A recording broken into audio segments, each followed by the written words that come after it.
Après sa mission d'inspection de la matérialisation du projet de construction de la route reliant Kasomeno en RDC et Mwenda en Zambie, le vice-premier ministre et ministre des Infrastructures et Travaux publics Willy Ngopos a reçu dans son cabinet de travail le représentant de la société GED Africa. Objectif de cette rencontre était d'échanger sur l'état d'avancement de ce projet.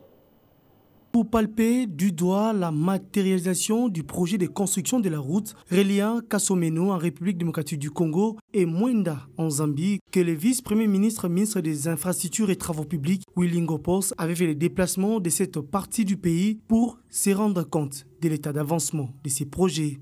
Dès son retour à Kinshasa, Willy Ngopos a reçu dans son cabinet de travail le représentant de la société GED Africa exécutant ces projets. Au cours de cet échange, le directeur général de GED Africa a fait part à Willy Ngopos les grandes lignes de l'évolution des 10 projets. Nos équipes se sont rencontrées au mois de décembre dernier en Afrique du Sud et nous nous sommes convenus sur certains points, notamment un calendrier qui avait été adopté et qui enfin a été adopté par les deux gouvernements la semaine passée ici à Kinshasa, le gouvernement zambien et congolais. Face à toutes les zones d'ombre que pouvaient avoir ces projets, la société GED Africa a rassuré avoir donné un coup de projecteur et donné le relais quant au démarrage des 10 travaux. Monsieur le directeur général a confirmé effectivement que le financement est là, mais que la société a déjà, en ce moment où nous parlons, commencé à installer le bureau de Lubumbashi.